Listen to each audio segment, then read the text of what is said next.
Hi. So today I'm speaking about courage. My guides and angels have just asked me to speak about courage. And where do you start with that really? What does it mean to you? For me, courage means many different things. Um, Along 1988, I went through a breakup of a relationship through my own choice. I left them, but it was volatile, it was violent, abusive. It was really a horrendous situation to find yourself in. And I know consciously or unconsciously you would create all this for ourselves. I attracted that into my life for some sort of healing. Um, I must say that I'm not it's not a sympathy of what I'm looking for.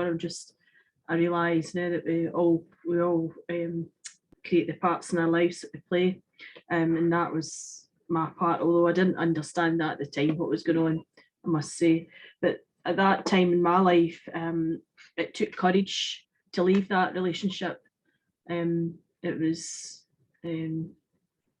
abusive, mentally, sexually, physically, emotionally, spiritually, in every way you could think of. Um, it was like almost as if it was something in a movie you were watching, and you really.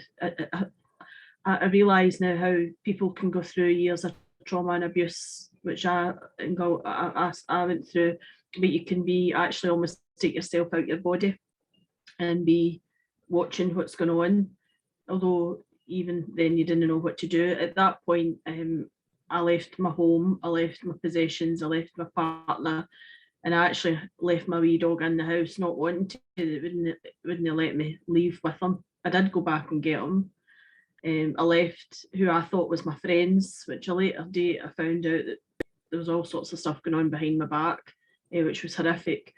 There was a girl stayed, well, a friend. I thought she was my best friend. She was actually a nurse. She stayed a few doors up from me, and I thought she was my friend, and I confided in her all the time.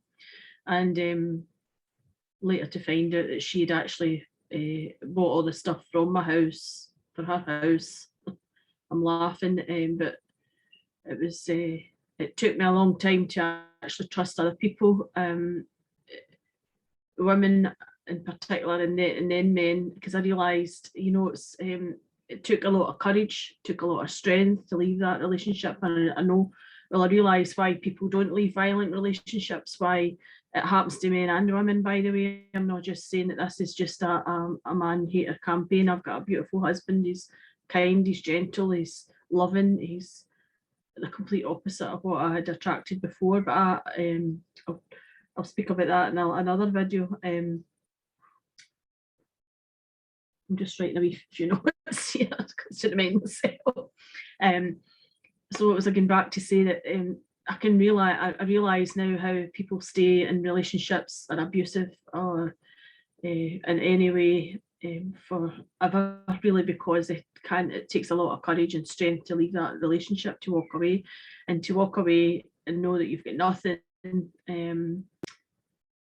It came to the point, it went on and on for that long, that I just couldn't take it anymore.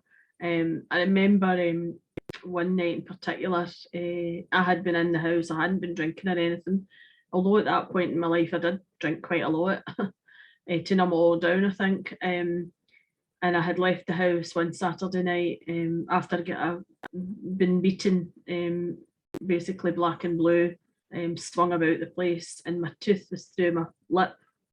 And there was blood everywhere. I put pyjamas on and I stuck my wee Jack Russell under my arm and I ran for my dear life.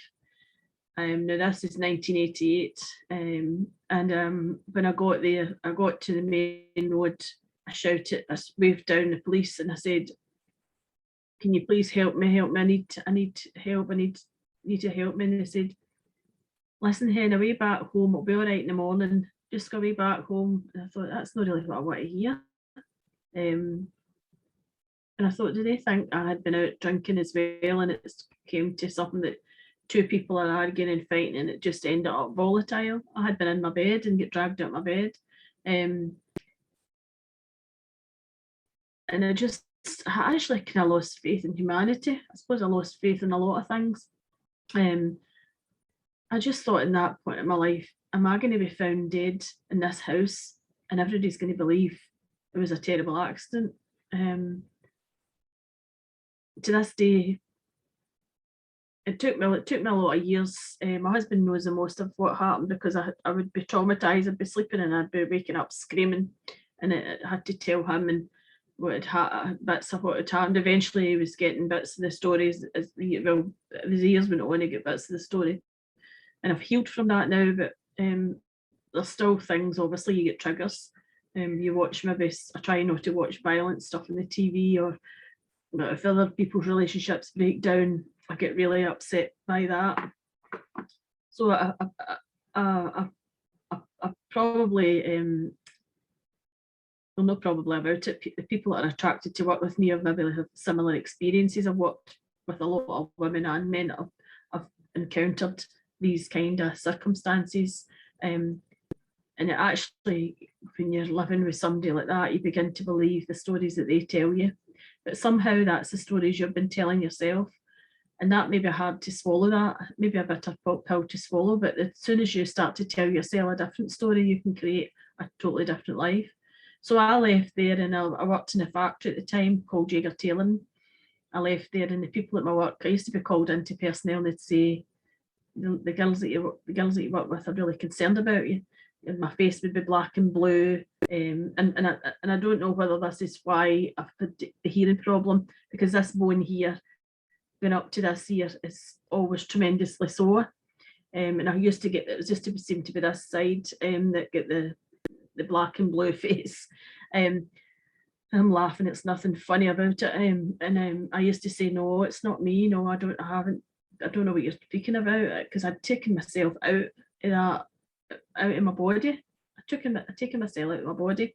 And as far as I was concerned, it wasn't happening. I didn't want to go back home because this person was highly intoxicated with very high level drugs and stuff, and they'd threatened to basically break my mother and father's windows, hurt them, do all sorts. So I was terrified. I didn't want to bring that to them. Felt as if it was my issues and my problems. I lost an awful lot of money. I lost a lot of faith. But the thing that happened to me when I got back home was this peace descended upon me. So I told my sister, can you tell Mum to come back home? I used to see him, and I used to scream. And that some of the people didn't really, they thought I was over exaggerating all the things that happened. I used to walk home when I did stay with them from quite a lot of miles because I didn't have any money for the bus. Used to walk home from there a good 40 minutes in the pouring rain, and people would tell me at a later date that they'd seen him in a taxi. He'd be getting in and out of taxis, and anyway, I had to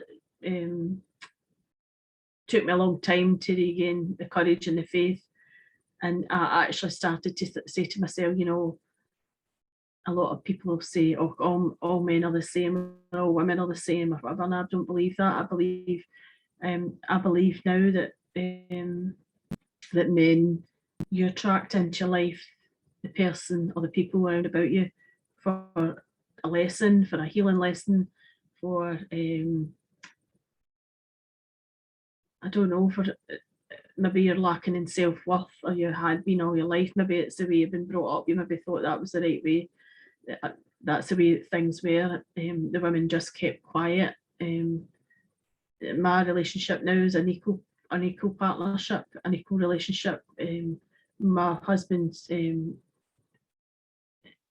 instilled a lot of confidence in me, but he brought stuff out in me that I didn't even know I had. He's seen something in me, a lot of stuff in me that I realised. My husband was academically really clever, but I've realised now throughout the years that I'm really, really clever. I'm really, really clever. And obviously it comes with that, your intuition and everything else is quite something, but I'm very grounded individual. I'm very down to earth. I'm very earthly person, woman. I'm very humble. But anyway, at that point in my life,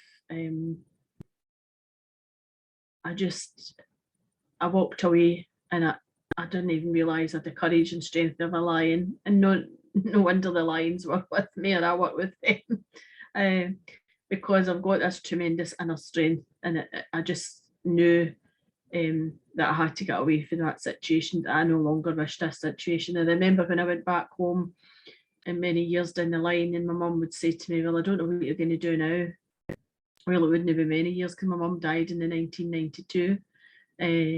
So for then, that was really a lot of years till my mum passed away. I said to my mum, well, I'm not having anybody. I'm not just having anybody. I'm gonna create my ideal partner. She says, how are you going to do that? How are you going to do that?